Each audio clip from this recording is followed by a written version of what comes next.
Dahil malapit na naman maggabi, naglakad-lakad na kami dyan para humanap na naman ng pwedeng maulam mamayang hapunan.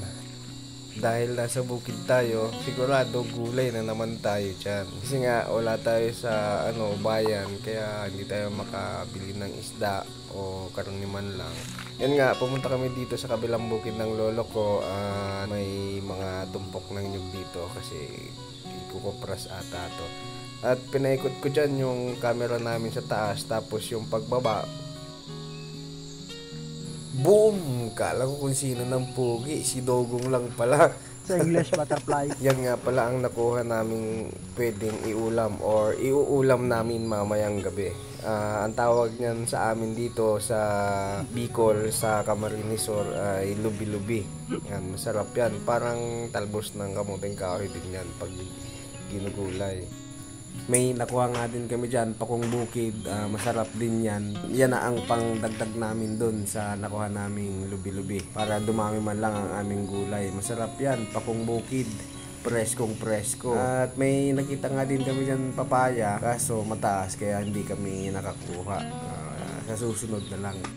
Hinihimay na nga dyan yung pakong bukid na nakuha namin ng tropa ko. Kaya magsisimula na kami maggulay kasi paggabi na din.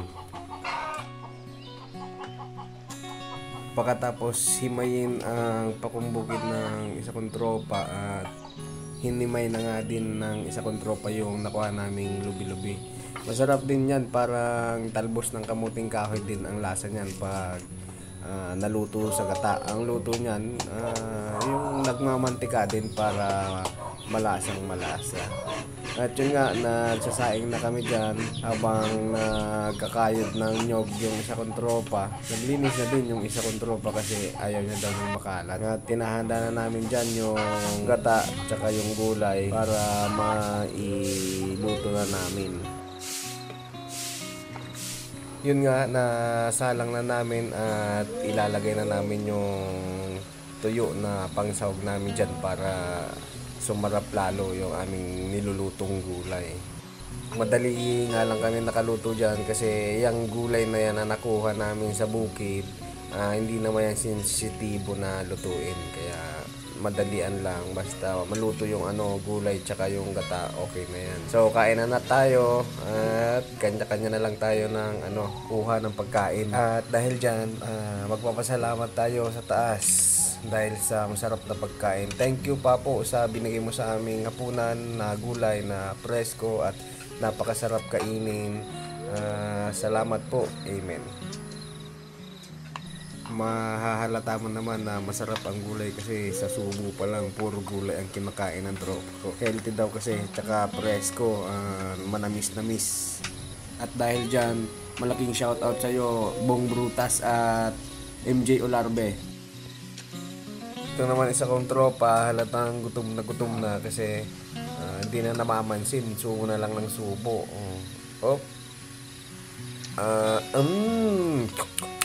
Sarap. Sarap. Maaga na naman kami dyan kumain kasi pupunta na naman kami sa Sapa mamayang hating gabi para makakuha naman kami ng ibang ulam. Sana makakuha na kami ng hipon at yung maliliit na crab tsaka isda. Para maiba naman ang ulam namin kasi puro kami dyan gulay, baka hindi na kami mamatay. So yun lang. Bye bye.